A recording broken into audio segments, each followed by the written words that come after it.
many people, having an access ramp at your street corner or closed captioning for your favorite TV show makes little difference. But for those with disabilities, these features are the difference between living an active, informed life or not.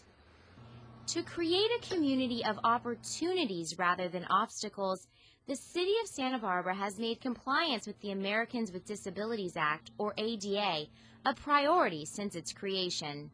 The ADA was passed in 1990, and even before then, the city had been doing a lot of the same things that are contained in the ADA under a law called the Rehabilitation Act. But the ADA really expanded the city's efforts in providing accessible programs, services, and activities.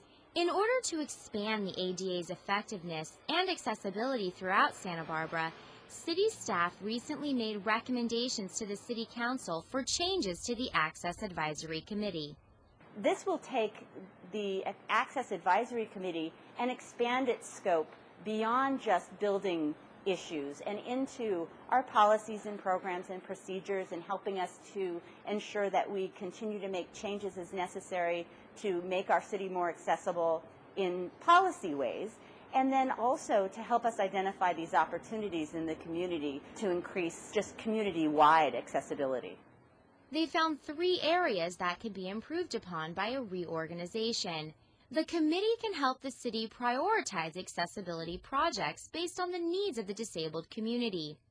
They can increase the accessibility of city programs, and they can also serve as a resource to people throughout the community.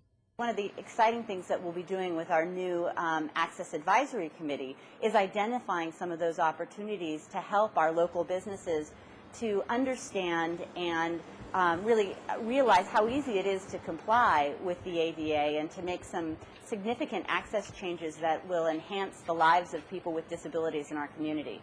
And in order to make it as easy as possible for local businesses, the city has set up a website and is also working on other creative ways to encourage accessibility throughout Santa Barbara. A good example would be if a employee in a restaurant denied a service animal entry into the restaurant because they thought it violated the health codes.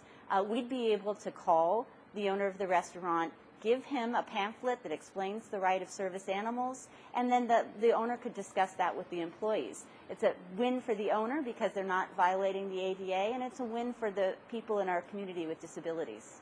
Find the button. Where's the button? One of those people is Adelaida Ortega, a Santa Barbara resident who is not only on the Access Advisory Committee, but also part of the disabled community. For Ortega, working with the city to increase accessibility is about helping others understand what life is like being disabled. I think it's so important to educate people about being handicapped or having a disability, because since I lost my eyesight, I've become so aware of things that need to be brought to the attention of the city. The committee will have, 51% of its members will be people with disabilities, so that'll help us as well. The perspectives and experiences of people with disabilities are really important when you're trying to address these types of issues.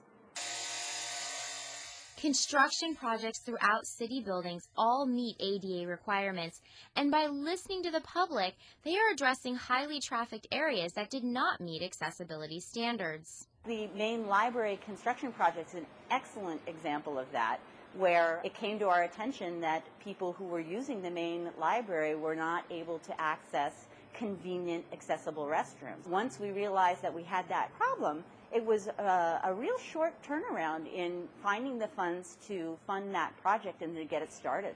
I really see the library as the heart of the community. It's where your public has the most contact with local government, I think. Around 2,500 people a day come to this building, not just for the library, but also for the Faulkner Gallery and all the meetings and the art shows and the concerts that we put on here.